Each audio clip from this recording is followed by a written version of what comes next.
Ads లేకుండా latest episodes చూడండి. సిన్నం అడుగుతోంది కదా, దానికి నువ్వు సమాధానం చెప్పు. వదినా, మా మామ్ని బ్లేమ్ చేసావు కదా, ఫ్యాక్ట్ ఏంటో నీ ఇంటెన్షన్ ఏంటో ఇప్పుడు చెప్పు. అమ్మా వైష్ణవి, ఏమిటమ్మా ఇదంతాను? ఆశతయ్యా, దురాశ. నిజం నిజం అంటూ ఏదో ఒక కథల్లి మీ అందర్నీ నమ్మించి నన్ను మోసగత్తం చేసి తను మంచిదవ్వాలని చూసింది.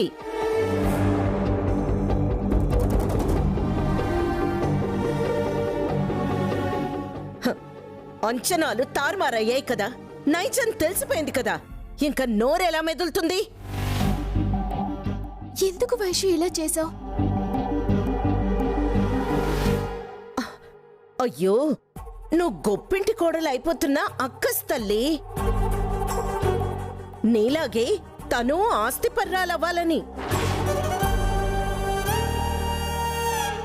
వీడి మీద కాని నీ మీద కాని ప్రేమతో కాదు, డబ్బు మీద ఆశతో ముందు శేఖర్తో పెళ్లి వద్దు అంది.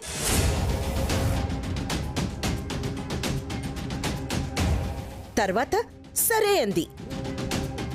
కోడలిగా వచ్చాక వీడి మీద ప్రేమ కన్నా పెత్తనం మీద, అధికారం మీద ఆరాటం పెరిగింది.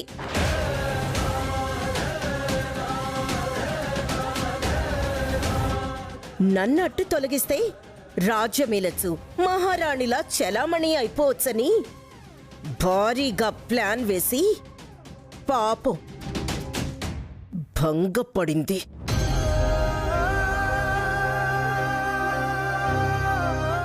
అంతేనా వైష్ణవీదేవి గారు? నాకు అలాంటి ఉద్దేశమేం లేదు. లేకపోతే ఇంత డ్రామా ఎందుకు ప్లే చేసావు వదినా? బుల్లెమ్మా, నీకు ఏ ఉద్దేశం లేకపోతే నువ్వు శేషయ్య బాబాయ్కి డబ్బులిచ్చి ఎందుకిట్ట చెప్పమని చెప్పావు? చెప్పు. నేనేం డబ్బులు ఇవ్వలేదండి, నిజంగా అలా చెప్పలేదు. వాడు ఎందుకో ప్లేట్ మార్చాడు. ప్లేట్ లేదు, కంచం లేదు. ఆ హరిశ్చంద్రుణ్ణి పట్టుకొచ్చింది నువ్వే కదా. ఇప్పుడు నిన్ను నువ్వు కవర్ చేసుకోవడానికి ఏ ప్రయత్నం చేసినా ఫలితం లేదు. తప్పొప్పుకొని చెంపలేసుకో.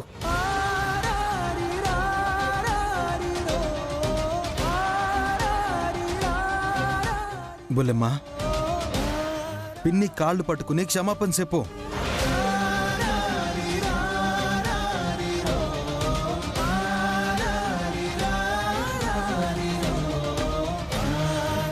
అరే శేఖర్, వదిలేరా, ఎక్కడో ఏదో పొరపాటు జరిగింది. వాడు తాగి వాగుంటాడు. పాపం వైష్ణవి నమ్మింది. మనలో మనకు క్షమాపణలు, కాళ్ళు పట్టుకోవడాలు ఎందుకు చెప్పు? చూసావా, అది అది మా మంచితనం. శత్రువునైనా క్షమించే తత్వం మాది. నీలా నాకు ఆశలు లేవు, పెత్తనం కావాలని కాంక్ష కూడా లేదు. ఈ కుటుంబం క్షేమం కోసం రాత్రి పగలు నిద్రాహారాలు మానేసి చాలా కష్టపడ్డాను. ఈ క్షణం వరకు మనది అన్న ఆలోచనతోనే బ్రతికాను. కానీ ఇవాళ నువ్వు నా మీద నింద వేశావు. ఇంకా ఈ బాధ్యతలు నేను మొయ్యదలుచుకోలేదు.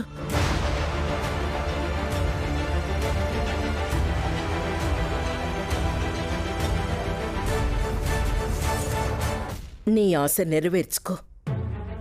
వాడి కోసం తాపత్రయపడుతున్నావు లేక నీ కోసం నువ్వు ఆరాటపడుతున్నావు నాకనవసరం. తీసుకో. బరువులు మోస్తే కాని బాధ్యతలు తెలిసిరావు. నీలో నిజంగా నిజాయితీ ఉంటే అన్నదమ్ముల మధ్య వైరం రాకుండా, ఆస్తులు ముక్కలవ్వకుండా చూసుకో. లేదంటే మొత్తం మూట కట్టుకొని ఊరేగు.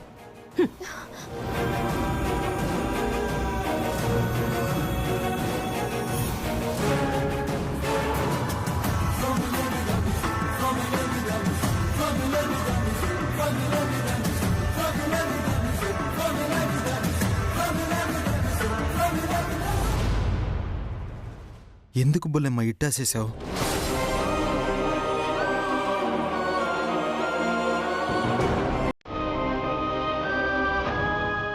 చూడు దినా, మనం ఫెయిర్గా ఉంటేనే రిజల్ట్ కూడా ఫెయిర్గా ఉంటుంది.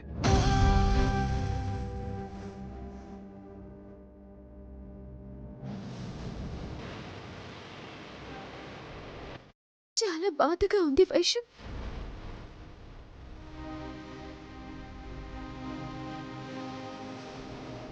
తొందరపడ్డావేమో అని అనిపిస్తుందమ్మా.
లోనూ లేదని నిరూపించుకోవాలి.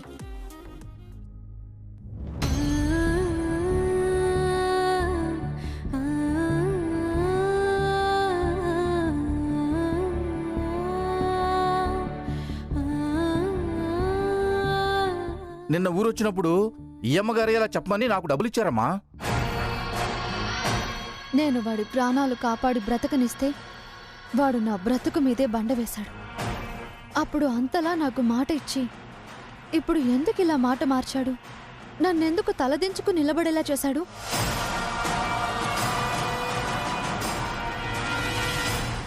బుల్లెమ్మ, వెళ్దాం పదా. ఎక్కడికండి వెళ్ళేది?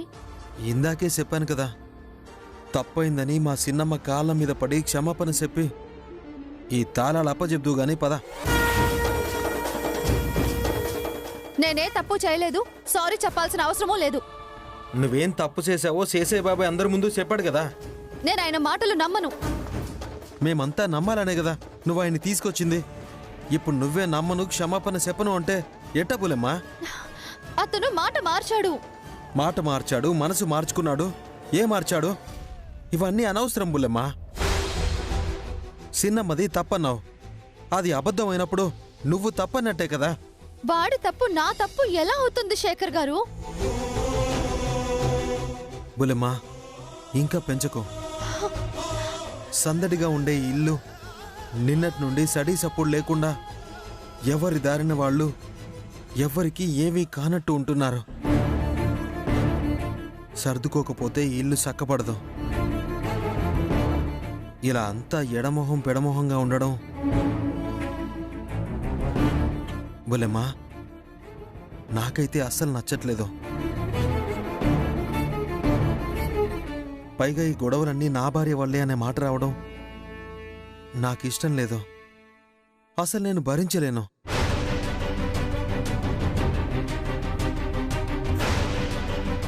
నీకు నా మీద ప్రేమ ఉంటే, నా మాట మీద గౌరవం ఉంటే బెట్టు చేయకుండా రా బుల్లెమ్మా.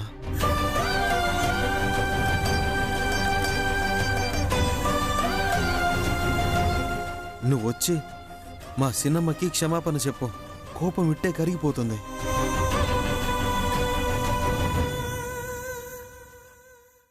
వస్తాను, కానీ తప్పు ఒప్పుకొని కాదు శేఖర్ గారు. మీ మీద ఉన్న ప్రేమతో, మీ మాట మీద గౌరవంతో వస్తాను. ఈ తప్పప్పులు కాలమే నిర్ణయిస్తుంది, దైవమే నిర్ణయిస్తాడు. పదండి. పద.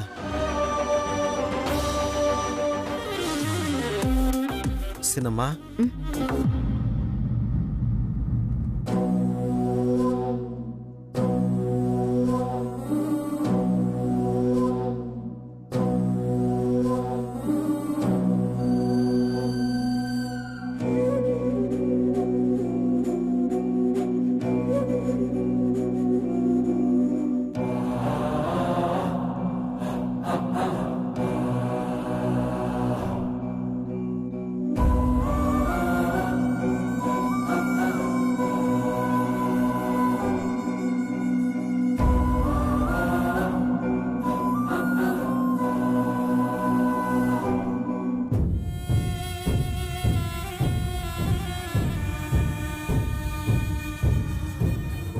నన్ను క్షమించండి. తొందరపడ్డాను, మాట జారి పొరపాటు చేశాను. ముందు ముందు ఇలా జరగకుండా చూసుకుంటాను. సినమ్మా, తను చాలా బాధపడుతుంది సినమ్మా. ఈసారికి బుల్లెమ్మను క్షమించి వదిలేసి. నువ్వు భలే వాడివిరా. తన మీద నాకెందుకు కోపం వస్తుంది? శేఖర్, నువ్వంటే ఎంత ఇష్టమో నీ భార్యన్నా కూడా నాకంతే ఇష్టంరా. ఏదో పాపం చిన్నతనం, తెలిసి తెలియని వయసు, పొరపాటు పడుంటుంది. అందుకని పగలు పెంచుకుంటామా? చూసావా బుల్లెమ్మా, సిన్నమ్మ ఎంత మంచిదో. నేను ముందే చెప్పా కదా, క్షమించమని చెప్తే చాలు ఇట్టే ఎన్నలా కరిగిపోతుంది.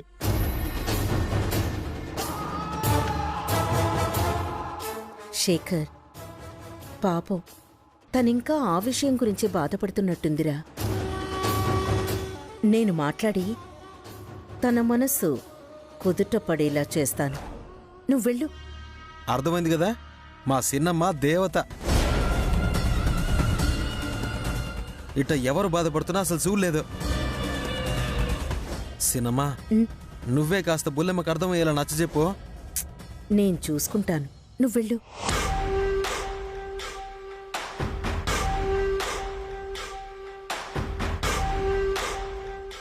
ఏంటే, నన్ను దోషిగా నిలబెట్టి చక్రం తిప్పుదాం అనుకున్నావు కదా?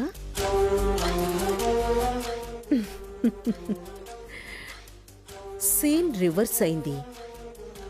నీ బతుకు దిగజారింది. ఒంటి కాలు మీద లేచావు. ఇప్పుడేమో కాళ్ల బేరానికొచ్చావు. ఒక్క రాత్రి, ఒకే ఒక్క రాత్రి నీ లైఫ్ తిరగబడేలా చేసింది. ఆ శేషయ్య నీతో చెప్పింది వేరు, ఇక్కడ వాగింది వేరు. అలా ఎలా అని బుర్ర బద్దలు కొట్టుకుంటున్నావా?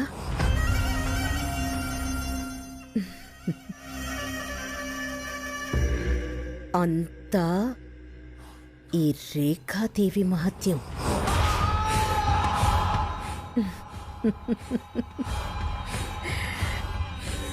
నీ ఆలోచనలకి అంత తేలిగ్గా దొరకదే ఈ రేఖాదేవి. వాడి పలుకులకి మూలం నేనే, సీన్ రివర్స్ చేసిన డైరెక్టర్ నేనే, నీ తల వంచేలా చేసింది నేనే.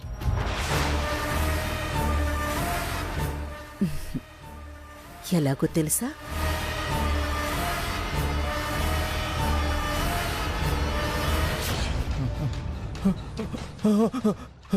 అయ్యా మీకు దండం పెడతానయ్యా, నన్ను వదిలేయండి అయ్యా. అయ్యా నన్నేం చేయకుండా అయ్యా, వద్దు వద్దు వద్దు అయ్యా, వద్దు నన్నేం చేయకుండా అయ్యా. అయ్యా వద్దు, నన్ను వదిలేయండి అయ్యా. అయ్యా అయ్యా నన్నేం చేయకుండా అయ్యా, వదిలేయండి అయ్యా. అయ్యా మేడం, ఫోన్ శేషయ్యకివ్వు. అలాగే మేడం. రే, ఫోన్ మాట్లాడు. రేఖాదేవిని మాట్లాడుతున్నాను. ఆ? అమ్మా, వీళ్ళని చంపేలా ఉన్నారమ్మా. నీకేం కావాలో చెప్పండి అమ్మా, నీకు దండం పెడతాను. నన్ను వదిలేయమని చెప్పండి అమ్మా. ఇలా అని నా గురించి మొత్తం ఆ వైష్ణవితో చెప్పావు కదా? అమ్మా, అది నాకంతా తెలుసు. అది నిన్ను రక్షించింది అని నా గురించి వివరంగా చెప్తావా? ఇప్పుడు అది నిన్ను రక్షిస్తుందా? అమ్మా, నన్ను క్షమించమ్మా. చూడు, బ్రతుకు మీద ఆశ ఉంటే నేను చెప్పినట్టు చెయ్యి. కాదంటే నీకు రేపు అనేదే ఉండదు. అమ్మా, చెప్పండి అమ్మా. మీరేం చేయమంటే చేస్తాను. మీరేం చెప్పమంటే అది చెప్తాను. నన్ను చంపొద్దని చెప్పండి అమ్మా, ప్లీజ్ అమ్మా. ఆ వైష్ణవి నిన్ను రమ్మని ఫోన్ చేస్తుంది. నువ్విక్కడికొచ్చి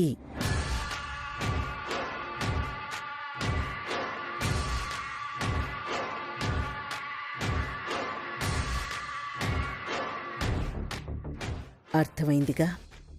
చెప్పినట్టు చేస్తావుగా? మీ సొమ్ము తిన్నవాణ్ణి మీరు చెప్పినట్టు చేయకుండా ఎలా ఉంటానమ్మా? చేస్తానమ్మా. వదిలేయమని చెప్పండి అమ్మా, మీకు దండం పెడతానమ్మా.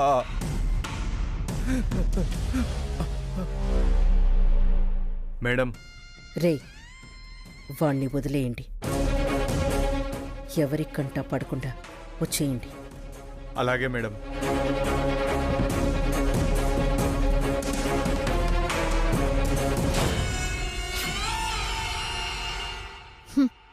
ఈ గెలుపు పర్మనెంట్ అనుకోకండి అత్తయ్య గారు. నేను శేఖర్ గారి కోసం సారీ అనొచ్చు, అంతేకాని తల వంచి తప్పు ఒప్పుకున్నానని అనుకోకండి. ఇవాళ నాకు తెలిసిన దుర్మార్గం రేపు ప్రపంచానికి తెలిసేలా చేస్తాను. నా భర్తకు న్యాయం జరిగేలా చేసి చూపిస్తాను. ఇంకా బుద్ధి రాలేదా? నన్ను గెలవాలనే ప్రయత్నం మానుకు. లేకపోతే స్థానం, ప్రాణం రెండు పోగొట్టుకోవాల్సి వస్తుంది. మీ బెదిరింపులకు దడిచి పారిపోయేదాన్ని కాదు. నా ప్రయత్న మార్గంలో మీ పతనం చూడందే అస్సలు వదలను. ఏం కూసావే నిన్ను!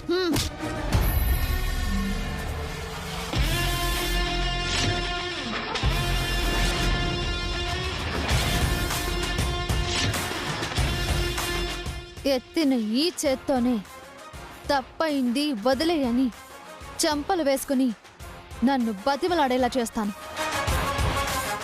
నా భర్తని మీ ఆశకి భిన్నంగా కంపెనీ చైర్మన్ సీట్లో కూర్చోబెట్టి తీరుతాను.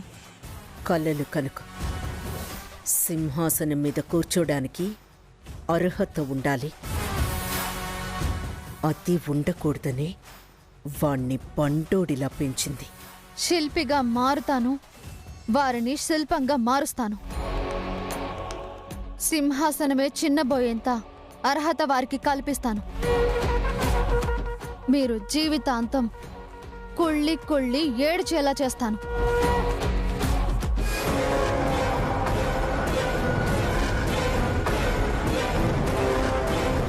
హే, చెయ్యొదలవే. సారీ చెప్పడానికొచ్చి నా చెయ్యే మెలేస్తావా? నీ బతుకు బయటపడిందని నా మీదే కక్ష కడతావా? వదులు, వదిలే, వదులు, వదిలవే.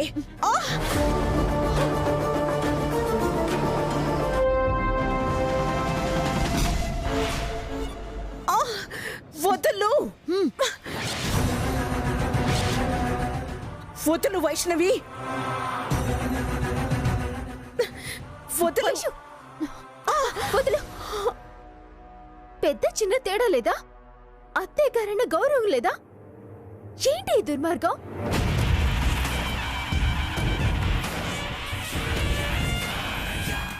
ఏంటి వైష్ణు చేస్తున్న పని? చేసిన తప్పుకి క్షమాపణ అడగాల్సింది పోయి ఇంకొక తప్పు చేస్తున్నావు. నీకేమైనా పిచ్చి పట్టిందా? అలా గడ్డిపెట్టు మిథున. పొరపాటు పడిందేమోలే అని అనుకుంటే నా మీద చేతులెత్తి ఛాలెంజ్ చేస్తోంది. వాడంత వివరంగా చెప్పినా దీని మొగుడికి నేనేదో అన్యాయం చేశానని, నా అంతు చూస్తానని ఛాలెంజ్ చేస్తోంది మిథున.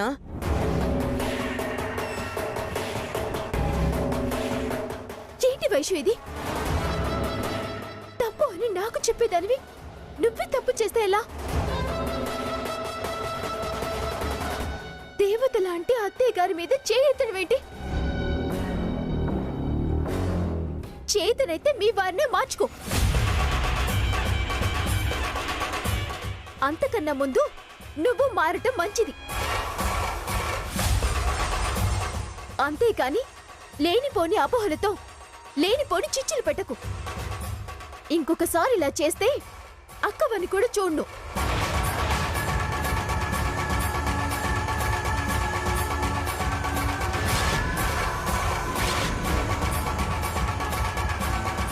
ముందు ఇక్కడి నుంచి వెళ్ళు వైషు, వెళ్ళు.